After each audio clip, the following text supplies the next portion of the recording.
오늘로 해서 이제 그 10계명, 이제 9번째 계명과 10번째 계명을 다룸으로써 네 번째, 지난 3시간에 걸쳐서 오늘까지 네 번째 시간까지 10계명 전체가 마무리됩니다. 지난 시간 동안 혹시 우리가 함께 나눴던 10계명에 대해서 조금이라도 기억이 나시는지 모르겠습니다. 여러분의 머릿속에 혹은 여러분의 마음속에 그리고 여러분의 삶 속에 아주 작은 변화라도 있었으면 좋겠습니다. 어떤 뜻이냐면 우리가 머리로만 이해하는 것, 이제 신앙이라는 게 점점 이제 20세기, 21세기로 넘어오면서 신앙은 마치 머리로 잘 이해하는 게 신앙인 것처럼 우리가 그렇게 오해하기 쉽습니다. 신앙이라는 것은 얼마나 하나님에 대해서, 인간에 대해서, 교회에 대해서 머리로 잘 이해하느냐, 그래서 대답을 잘하고 이건 뭐고 말을 잘하는 게 절대 신앙이 아닙니다. 그런 것은 우리가 좀 모르더라고요. 그것이 오히려 조금 어눌할지라도 그대로 살아가는 것, 그리고 그것이 나의 삶의 방식이 되는 것, 혹은 내가 세상을 바라보는 시각이 되는 것, 그냥 내 삶 자체가 되는 것이 신앙이라고 할 수 있겠습니다. 근데 우리는 그냥 잘 이해하고 혹은 잘 외우고 성경 많이 읽고 이것이 우리의 신앙이냐 생각하기가 쉽다는 거죠. 그렇지만 또 잘 하려면 혹은 삶을 잘 살아가려면 이론적으로 조금 뒷받침되면 편할 수 있거든요. 왜냐하면 이론 없이 이렇게 헤매다가 어렵게 갈 수 있고, 그리고 이론이 조금 준비되어 있으면 그 길까지 조금 신앙의 선배들과 성경에서 가르치는 대로 조금 수월하게 그 길대로 갈 수 있는 이점도 있기도 합니다. 우리가 10계명을 지난 3시간에 걸쳐서 다루었는데, 그리고 오늘 마무리할 텐데, 지난 3시간 어떤 이야기를 했었는지 잠시만 한번 기억을 되살려 봅시다. 질문하지 않을게요. 질문하면 또 서로 난처하니까. 자, 제일 처음에 10계명을 제일 먼저 시작했을 때 제목은 나는 너를, 그리고 너는 나를 이라는 제목으로 말씀을 나누었습니다. 그래서 처음에 애굽에서 나올 때의 자격 시험으로 10계명이 주어진 것은 아니었다.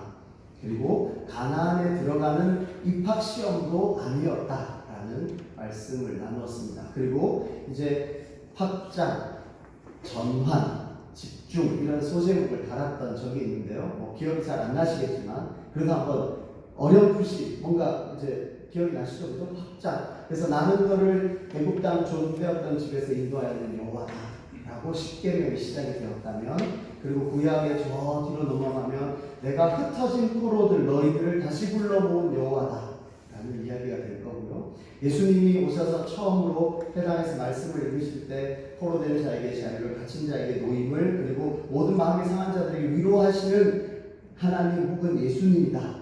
그리고 서신서에서는 허물과 죄로 죽었던 너희들을 살리신 분이라고 우리들에게 그렇게 점점 저 멀리 그냥 애굽 땅 종되었던 집에서 너희를 인도해야 되는 여호와다라고만 이야기하면 우리는 애굽 땅에 간 적도 없고 우리는 종되었던 적도 없는데요 라고 말할 수 있거든요.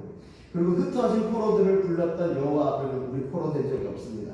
하지만 가장 마지막에 허물과 죄로 죽었던 너희들을 살리신 여호와라는 이 대목 앞에서 예수님이 우리를 위해서, 허물과 죄로 죽었던 우리들을 위해서 십자가 지신 분이라는 이 대목 앞에서는 우리가 저는 아닙니다 라고 말할 수가 없는 거죠. 그래서 10계명은 점점 우리들에게 확장되어서 이야기하고 있다라는 말씀을 드렸습니다.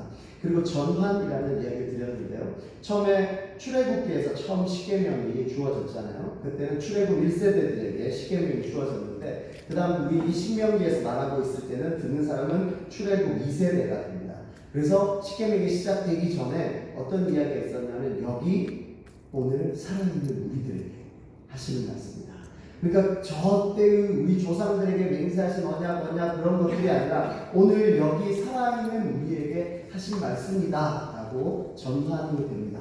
그리고 10계명 전까지는 조금 전에 말했듯이 우리 혹은 너희라고 해서 복수형으로 많은 이야기들을 했는데 10계명에서는 계속적으로 단수가 나오죠.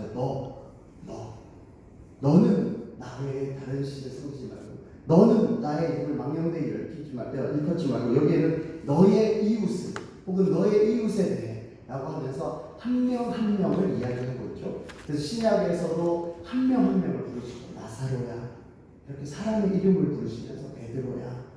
그리고 지금 우리에게도 골로새서나 그런 이야기들을 들으면서 한 사람 한 사람 각 사람을 부르시고 세우시는 하나님에 관한 이야기를 했습니다.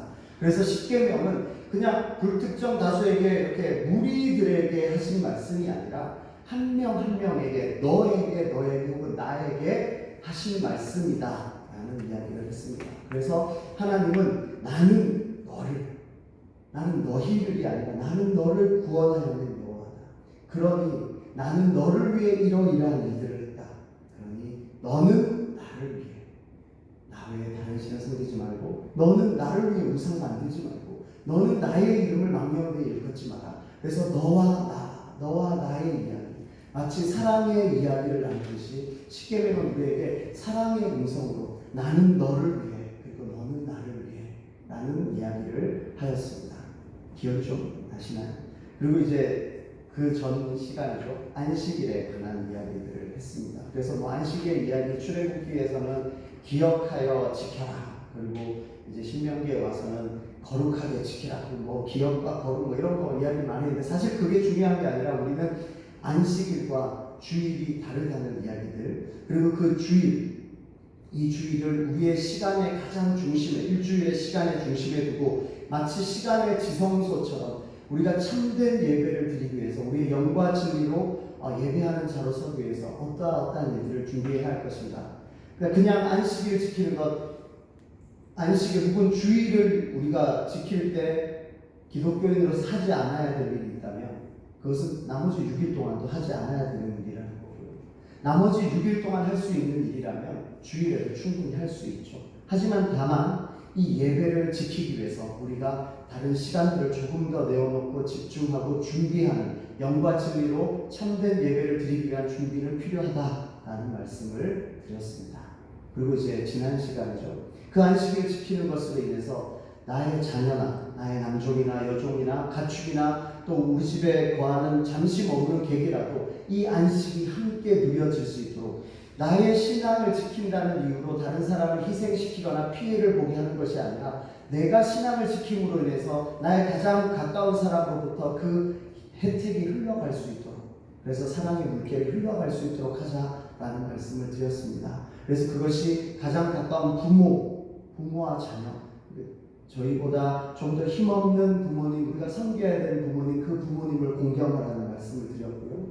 그리고 형제관계, 살인과 간음과 도적질을 그냥 멀리 있는, 그것을 어기기가 더 힘든 살인, 간음, 도적질, 그게 아니라 형제와의 관계, 부부와의 관계, 그리고 사회적인 약자의 관계, 우리가 섬겨야 될 그런 사람들에 대해서 우리의 사랑이, 우리의 섬김이 흘러내려가게 합시다 라는 말씀을 드렸습니다. 그리고 오늘 십계명, 이제 9번째 계명과 10번째 계명, 이제 2개를 남겨놓고 있습니다. 우리 함께 오늘 본문을 다시 한번 봅시다. 내 이웃에 대하여 거짓 증거하지 말지니라. 여기에서 이웃에 대해 거짓 증거한다. 그냥 이웃 간의 그 관계를 다루는 것은 아닙니다. 무슨 뜻이냐면 그냥 우리 옆집 사는 사람하고 나하고 이야기할 때 거짓말하지 마라 이런 정도가 아니라 거짓 증거라고 되어 있고요. 증거한다 이런 표현은 이제 법정에서 이야기하는 거잖아요. 그러니까 사람과 사람이 다툴 때 제일 극한으로 가면은 이제 하는 거죠. 법대로 하고 그리고 소송을 걸고 재판을 진행하고 할 거란 말입니다. 그랬을 때 거짓 증거하지 말라라는 이야기를 하고 있습니다. 지금 여기에서 이 거짓이라는 이 말은 신명기 5장 11절 한번 보실까요? 11절에 이렇게 되어 있습니다. 너는 내 하나님 여호와의 이름을 망령되이 일컫지 말라. 그죠? 이 망령되이 일컫는다 라는 이 단어하고 지금 내 이웃에 대하여 거짓 증거하지 말라라고 할 때 쓰는 단어가 똑같다고 합니다. 다시 말해, 너는 하나님의 앞에서 하나님의 이름을 거짓되게 말하지 말고, 그리고 사람들 앞에서 너의 이웃에 대하여서 거짓되게 말하지 마라. 또 혹은 다른 표현으로 너 하나님의 이름을 망령되이 일컫지 말고 너의 이웃의 이름 혹은 너의 이웃의 이름을 망령되이 말하지 말라라는 이야기입니다. 그래서 이 두 번째 계명과 9번째 계명이 우리 이제 국어 시간으로 하면 숨이 쌍관을 이루고 있죠. 그래서 앞에서 망령되이 일컫지 마라.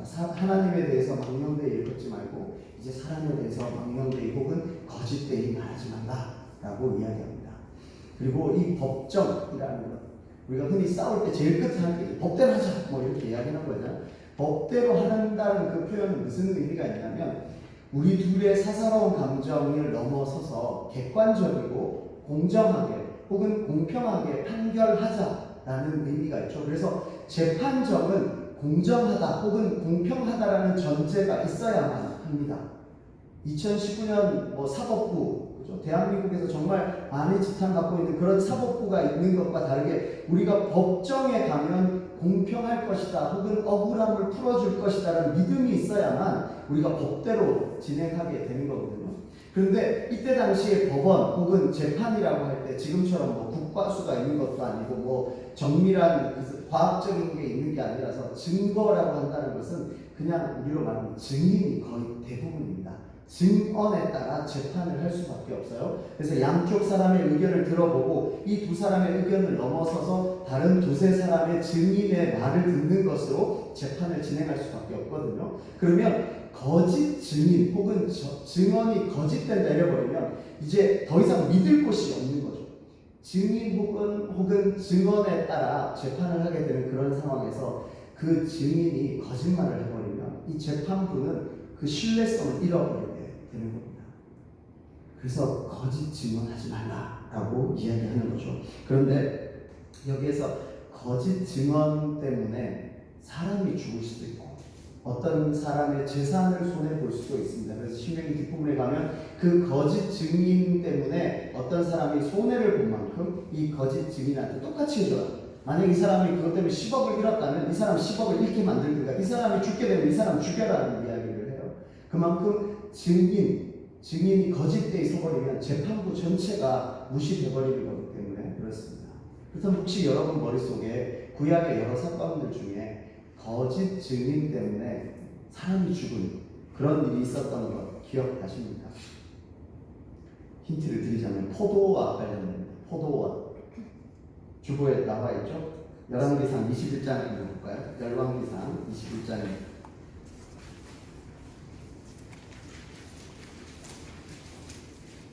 구약성경 553면에 있습니다. 열왕기상 21장입니다.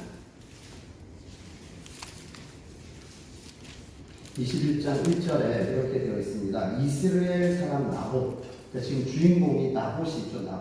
나봇에게 이스라엘의 포도원이 있어 사마리아의 왕이란 말은 북이스라엘이죠. 북이스라엘 왕 아합의 왕궁에 가까워 있었습니다.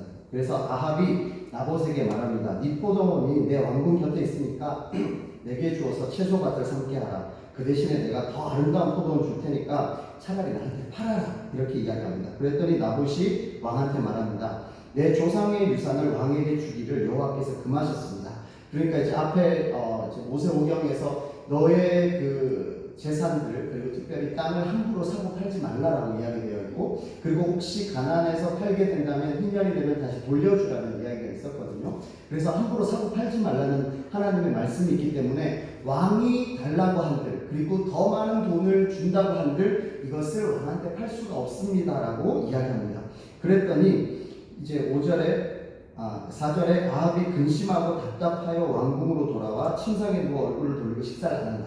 이 말은 아합 왕도 들어보고 그래 하나님이 하지 말라 그랬으니까 제가 안 한다고 하니 어떻게 할 수가 없구나. 그렇게 하고 포기하고 하지만 계속 속으로는 답답해가지고 저 땅 가지고 싶은데 라고 하고 있었거든요.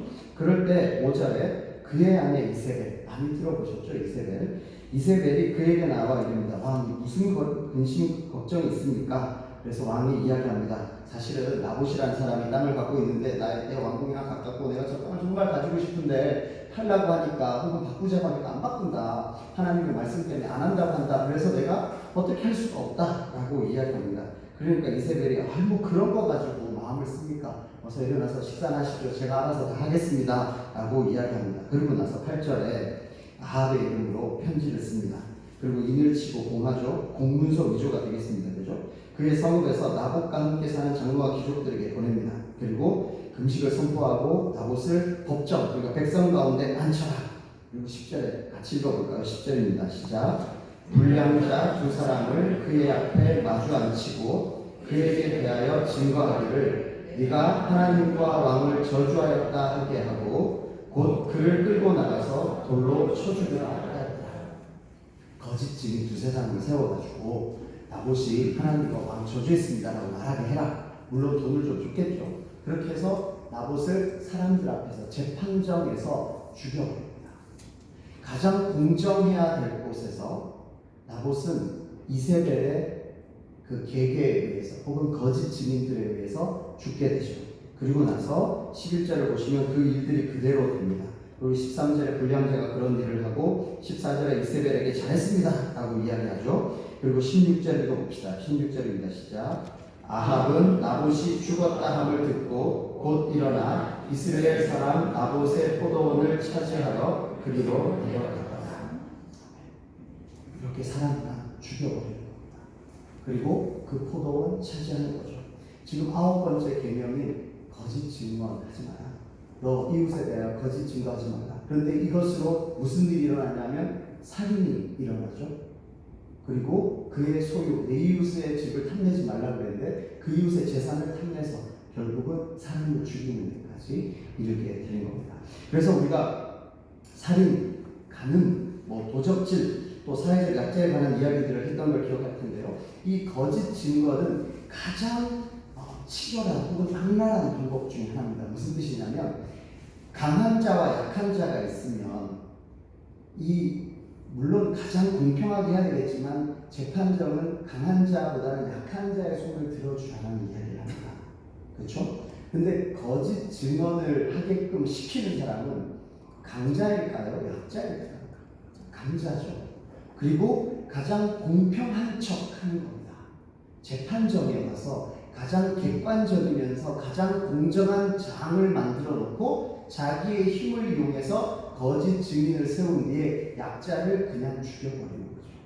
그냥 밖에서 그런 일이 일어났다면 저 사람 돈 많다고 정말 너무 치사하네 이렇게 말할 수 있는데 이거는 재판정에서 모든 사람이 보는 앞에서 심지어 그 땅의 장로들이든 아니면 우리로 이야기하면 판사든 검사든 이 사람들이 그 거짓 증언 때문에 알지 못하고 제대로 판결을 내릴 수 없게 되는 데까지 만들어 버리는 겁니다. 그래서 이 이웃에 대해 거짓 증언하지 말라는 단순히 거짓말하는 정도가 아니라 사법부 혹은 재판부의 신뢰성을 다 깨뜨려 버리는 거고, 이 재판부라는 것은 이 세상, 이제 그때 당시나 지금이나 사회 공동체의 가장 마지막에 있어야 될 안전망이거든요.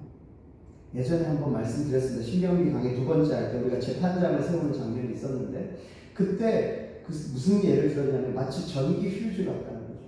우리 두꺼비 집에 전기 퓨즈가 이렇게 있으면 그것이 전격 전압이 넘어서면 끊어져서 불이 안 나게 이게 끊어져야 정상이란 말이에요. 근데 거기 철사를 감아놔 버리면 그냥 계속 전기가 흘러서 나중에 합선이 되든 불이 나든 하게 되잖아요.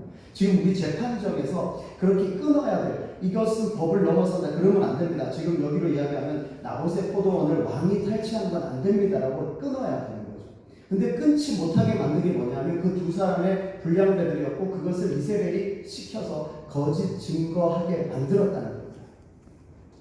그럼으로써 사회의 안전망이 무너져 버린 거죠. 강한 자의 사회가 되버린 겁니다.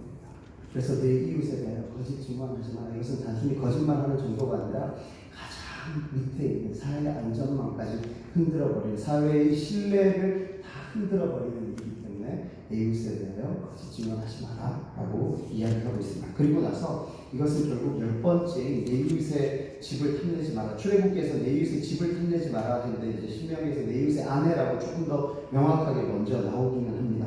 우리 다시 한번 본문으로 돌아가서 신명기 5장을 돌아봅시다.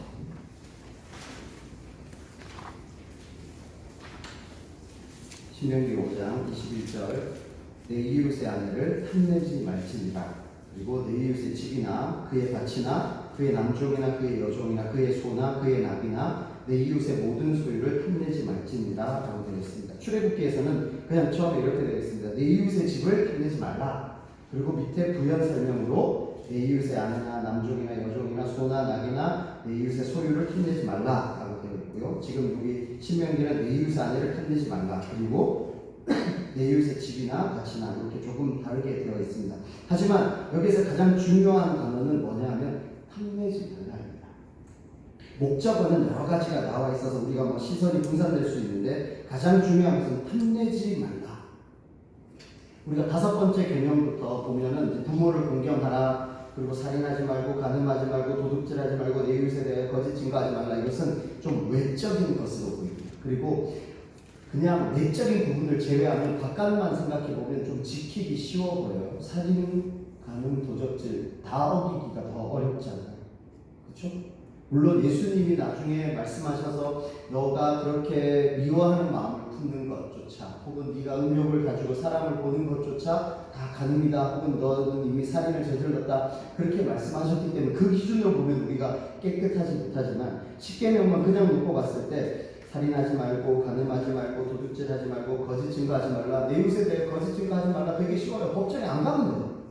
그냥 증언 안 하면 된단 말이에요. 그러니까 그냥 그 정도로 지키는 이야기가 아니라는 겁니다. 10번째 이야기는 탐내지 말라. 이것은 사람의 마음을 이야기하고 있습니다. 예수님이 계셨을 때도 어떤 젊은이가 와서 제가 많은 계명, 모든 계명을 지켰습니다 라고 이야기할 때 그 마음에서 내 소유를 팔아 가난한 자에게 주어라 할 때 안 되는 거예요. 그 마음에서 그것이 안 되는 거예요. 탐내지 말라라는 건 자기의 속마음을 들여다볼 수밖에 없게 만드는 거죠.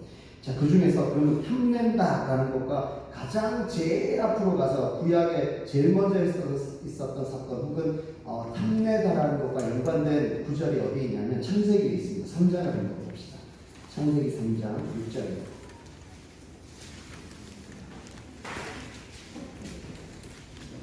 창세기 3장 6절. 창세기 찾기가 쉽죠? 창세기 3장 6절 같이 읽어보겠습니다. 시작. 여자가 그 나무를 본즉 먹음직도 하고 보암직도 하고 지혜롭게 할 만큼 탐스럽기도 한 나무인지라. 여자가 그 열매를 따먹고 자기와 함께 있는 남편에게도 주매 그도 먹은지라.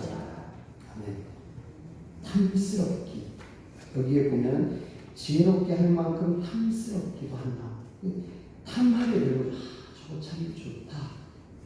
저거 참 좋다. 나 한번 만져봤으면, 나 한번 먹어봤으면 하는 그 마음이 일어나기 시작했던 그때입니다. 그래서 뭔가 내 것이 아닌 것에 대해서 탐내기 시작할 때 거기에서부터 일이 시작이 되는 거거든요. 그래서 속마음에 그 탐심이 일어나는 것을 십계명에서는 분명하게 이야기하고 있습니다. 자, 그렇다면 구약에서 또 나봇의 포도원처럼 탐심으로 결정적인 일들이 일어났던 대표적인 사건이 있는데요. 누구인지 기억하시겠습니까? 다윗과 바세바의 사건인데요. 사무엘하로 한번 봅시다. 사무엘하입니다. 사무엘하 11장입니다. 구약성경 477면에 있습니다. 사무엘하 11장입니다.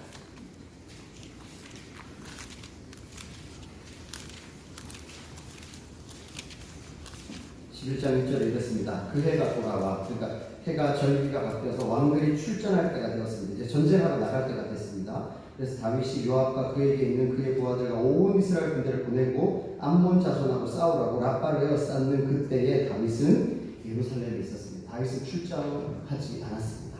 그러니까 전쟁하러 나가지 않는 그 저녁 어느 날, 이절에 다윗이 그의 침상에서 일어나 왕궁 옥상에서 거닐다가 그곳에서 보니 한 여인이 목욕을 하는데 심히 아름다워 보입니다. 탐심이 일어나게 되는 거죠. 그래서 다윗이 사람을 보내서 그 여인을 알아보게 했는데 그는 엘리암의 딸 햇사람 우리아의 아내 바세바였습니다. 누구의 아내였던 거죠. 그럼에도 다윗은 전령을 보내어서 그 여자를 자기에게 데려오게 하고 그 부정함을 깨끗하게 하였으므로 더불어 동침하며 그 여자가 자기 집으로 돌아갔습니다. 그렇게 이제 하룻밤을 보내고 돌려보냈습니다. 그런데 5절에 그 여인이 임신하며 사람을 보내 다윗에게 말하여 이르되 내가 임신했습니다. 이제 사건이 커지게 됐죠. 그리고 나서 다윗은 요압, 거기에 나가 있는 장군을 불러서 햇사람 우리아를 오라고 합니다. 그 다음 이제 너무 길어서 그냥 설명을 할게요. 햇사람 우리아 장군, 우리아 장군을 저 야전에서 예루살렘으로 오게 만듭니다. 그리고 술 한잔 거하게 하게 하고 이제 돌려보내요. 그러면은 자기 집에 갈 줄 알았죠. 자기 집에 가서 바세바가 동침을 하면 그 임신을 덮을 수 있으니까요. 근데 들어가지 않습니다. 자기의 장군들과 부하들이 저 야전에 있는데 저 혼자 가서 아내를 품을 수 없습니다. 그래서 그냥 마당에서 잡니다. 두 번째 날도 그렇게 합니다. 그런데도 자락하지 않습니다. 그래서 편지를 써서 그 사람의 손에, 그러니까 우리아의 손에 자기 죽이라는 명령을 들고 보냅니다. 14절을 볼까요? 사무엘하 1장 14절. 아침이 되면 다윗이 편지를 써서 우리아의 손에 들려 요압에게 보냅니다. 거기에 뭐라고 되어 있냐면 우리아를 맹렬한 싸움 앞세워두고 너희는 뒤로 물러가라. 그래서 그 사람 적의 손에 죽게 만들어라 라는 명령을 우리아의 손에 들려서 요압 장군에게 보내는 거죠. 그리고 나서 결국은 우리아를 죽게 만듭니다. 지금 이웃의 아내를 보고 탐심이 일어났고 그것이 음욕을 풀고 그를 보게 된 것이고 그와 간음을 하게 되고 결국은 그것을 덮기 위해서 다른 사람을 시키고 그리고 그 사람을 죽이는 데까지 이르는 거죠. 도대체 몇 가지 계명을 어기게 되는 겁니까? 근데 그 모든 계명을 어기는 가장 첫 시발점이 뭐였냐? 탐심이었다는 거죠. 내 이웃의 아내를 탐내지 말라. 아예 이웃의 소유조차 탐내지 말라. 나봇이나 아합 왕이나 그다음 다윗 왕이나 결국은 왕으로서 할 수 있는 많은 권력이 있음에도 불구하고 그에게 재산이 부족하겠습니까? 힘이 부족하겠습니까? 하지만 그럼에도 탐심으로 사람을 죽이고 그리고 그것을 거짓 증언들을 내세우고 여러 가지 복합적인 계명들을 어기게 되었던 것. 그건 다시 돌려 말하면 탐심은 재산이 적어서 혹은 힘이 없어서 일어나는 게 아니라는 이야기입니다. 왕이었잖아요. 왕이었음에도 불구하고 탐심으로 인해 사람의 재산을 빼앗고 그 사람의 아내를 빼앗고 그 일을 위해서 사람을 죽이는 데까지 이르렀다는 겁니다. 그래서 탐심 자체가 우리들에게 고발하고 있는 거죠. 10계명의 마지막 계명은 앞에 계명을 통틀어서 저는 1계명도 괜찮고 2계명도 괜찮고 3, 4, 5, 6, 7, 8 다 별로 어기지 않았습니다라고 어쩌면 자신 있어 하는 사람에게 10번째로 카운터 펀치를 날리는 거죠. 너 탐심, 너 마음에 있는 그 탐심, 그것이 없어야 된다라고 이야기하고 있습니다. 그래서 로마서를 한번 찾아볼까요? 로마서의 사도 바울도 그 이야기를 하고 있습니다. 로마서 7장 7절입니다. 신약성경 248면입니다.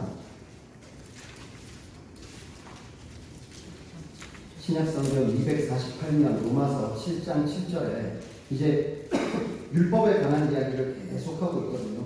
율법과 죄에 관한 이야기를 하면서 6절에 이제는 우리가 얽매였던 것에 대하여 죽었으므로 율법에서 벗어났으니 이러므로 우리가 영의 새로운 것으로 섬길 것이요 율법 조문에 묵은 것으로 아니할 것이다 라고 해서 율법을 대표적으로 뭐라고 소개하냐면 우리가 무슨 말 하겠냐? 율법이 죄냐? 그럴 수 없다. 율법으로 말미암지 않고는 내가 죄를 알지 못하였는데 곧 율법이 탐내지 말라 하지 아니하였으면 내가 탐심을 알지 못하였습니다.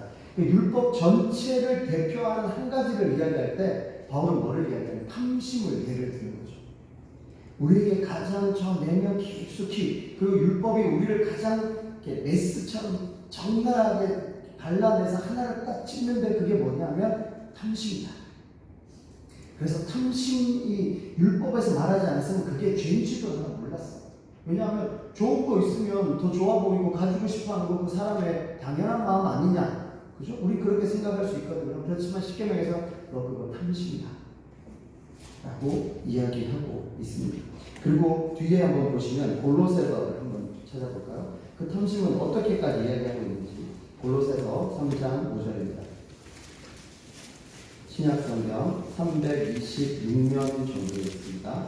골로새서 3장 5절, 327면 골로새서 3장 5절입니다. 그러므로 땅에 있는 지체를 죽이라. 그리고 음란과 부정과 사욕과 악한 정욕과 탐심이니, 그러니까 마치 10계명에서 말하는 것처럼 살인과 간음과 도적질과 거짓 증언하지 말라. 그리고 마지막에 탐심이니, 근데 탐심은 뭐라고 말합니까? 우상 숭배이다. 탐심은 곧 우상 숭배다. 그럼 10계명을 이야기하면 1번으로 올라가는 거죠. 10번째 계명 탐심하지 말라. 그리고 골로새서에서는 이 탐심이 곧 첫 번째 우상 숭배와 연결이 된다라고 이야기하고 있습니다. 그래서 10계명을 쭉 내려오다가 마지막 탐심에서 딱 걸리면서 그렇지만 뭐 다른 사람도 다 그럴 때 뭐 이 정도는 어쩔 수 없지라고 탐심을 그냥 내버려 둔다는 것은 결국은 1계명부터 다시 너는 결국은 여호와 하나님을 섬기는 것이 아니라 우상을 숭배하고 있는 것일 뿐이다 라고 우리를 고발하고 있는 거죠. 그래서 바울은 율법이 나라고 느끼지 않았을 것을 살인 안 하면 되고, 도적질 안 하면 되고, 간음 안 할 거고, 거짓 증언 안 할 거고, 부모님한테 나 잘할 거고, 나 우상 안 만들 거고 다 자신이 있는데 탐심 때문에 내가 죄인이구나 라는 것을 어쩔 수 없이 그 앞에서 무릎을 꿇었다. 그것이 바울이 우리에게 하는 이야기입니다. 그리고 예수님도 똑같이 우리에게 말씀하고 계시는데요. 우리 마태복음 6장을 한번 찾아봅시다. 마태복음 6장입니다. 24절입니다. 마태복음 6장 24절입니다. 여기에 위에 보면은 계속 나옵니다. 19절에 너를 위하여 보물을 땅에 쌓아주지 말고 그리고 하늘에 쌓아둬라. 너 보물 있는 곳에 네 마음도 있기 때문이다. 그러면서 24절 같이 읽겠습니다. 시작. 한 사람이 두 주인을 섬기지 못할 것이니 꼭 이를 미워하고 저를 사랑하거나 꼭 이를 중히 여기고 저를 경히 여기리라. 너희가 하나님과 재물을 겸하여 섬기지 못하느니라. 너 하나님과 재물을 겸하여 섬길 수 없다. 탐심이 있는 한, 네가 재물을 좋아하는 한 하나님과 함께 그 재물을 섬길 수가 없다. 그런데 그 재물은 정말 묘하거든요. 신적인 힘이 있다라고 이야기합니다. 가장 비근한 대로 이렇죠. 우리가 만나를 예를 들어봅시다. 어제까지 만나가 내려요. 오늘 또 내릴까? 혹은 오늘 내려서 먹었어요. 내일 또 내릴까? 창고에, 우리는 말하면 냉장고 열었을 때 먹을 게 좀 있어야 되고 통장 잔고를 확인했을 때 좀 찍혀 있어야 괜찮은데 이거 없는데 될까? 그 말은 우리가 그거를 의지한다는 거거든요. 하나님이 함께 하신다는 것은 믿으면서 그래, 하나님이 함께 하시지 든든하다 이렇게 생각하는지, 잔고를 찍어봤을 때 숫자가 좀 많아야지 그래 괜찮지. 우리는 이 잔고의 숫자를 의지합니까? 하나님을 의지합니까? 이 두 개를 겸하여 섬길 수 없다는 이야기를 하는 거예요. 우리는 그냥 오늘 하루 먹고 내일 하루 먹고 혹은 1년 먹고 살 거 다 있는데 10년 뒤 것까지 걱정하고, 자주 말씀드리잖아요. 태어나지도 않은 손주 걱정까지 하는 거라고요. 끝도 없습니다. 재물이 많으면 좀 괜찮을까요? 아까 봤듯이 두 왕이 그랬지 않습니까? 아합 왕이나 다윗 왕이나 그렇게 많은 재물과 그렇게 많은 재산과 심지어 다윗은 그렇게 많은 여자들이 있었음에도 불구하고 또 한 사람, 또 하나 더, 요 땅 하나 더를 위해서 사람을 죽여가면서 가지려고 하는 거거든요. 다시 말해, 우리 조금 돈 더 있었으면 저 탐심 안 부릴 거예요. 저 먹고 살만한 월급이 한 요 정도만 되면 탐심 안 할 것 같고, 집 빚만 좀 다 갚으면 괜찮을 것 같고, 우리도 요 정도만 되면 탐심 부리지 않을 거예요. 근데 이 정도 되는 많은 사람들 여전히 탐심 부리잖아요. 왕들도 그렇잖아요. 다시 돌아올게요. 통장의 잔고를 여러분 믿으십니까? 여전히 우리를 지켜 인도하시는 하나님을 믿으십니까?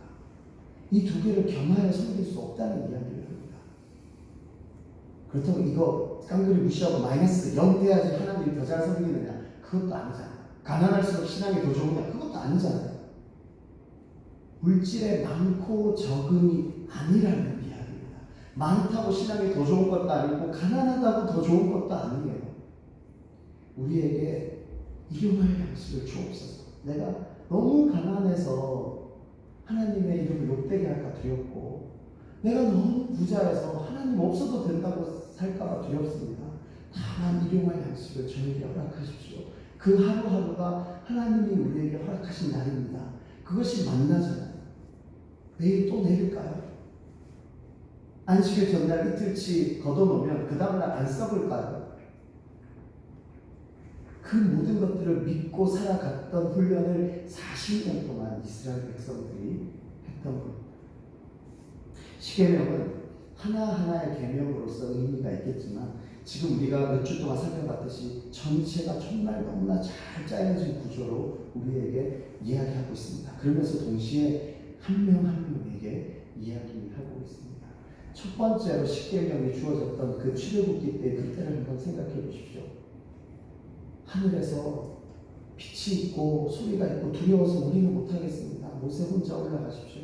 40일의 금식을 하며 받아왔던 계명이거든요. 돌려 말할게요. 여러분 지금 십계명을 혹은 하나님의 말씀을 그렇게 받고 그렇게 귀하게 나의 삶의 가장 중요한 것으로 믿고 따르고 계십니까? 아니면 그냥 모세가 받았던 거고 옛날에 누가 받았던 거고 여기 살아있는 우리 아니 나 하나를 위해 주신 말씀이라는 것을 믿고 그대로 살아가고 계십니까? 아니면 그냥 멀리 조금 적당한 거리를 두고 살아가고 계십니까?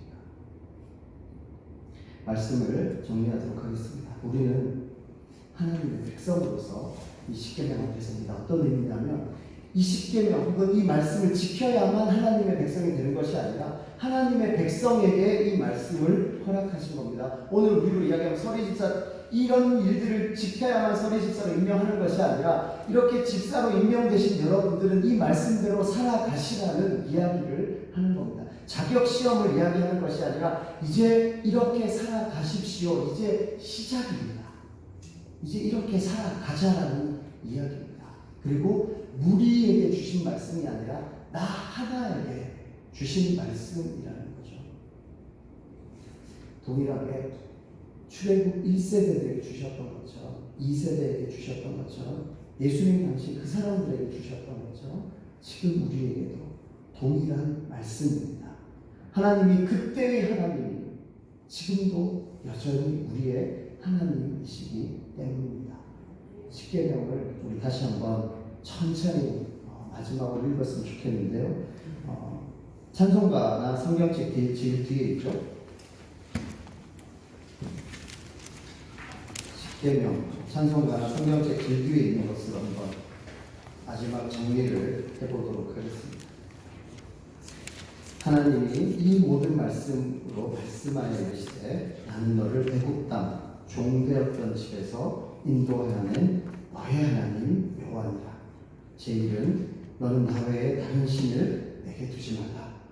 제2는 너를 위하여 새긴 우상을 만들지 말고. 제3은 너는 내 하나님 여호와 이름을 망령되게 부르지 말고. 제4는 안식일을 기억하여 거룩하게 지켜라.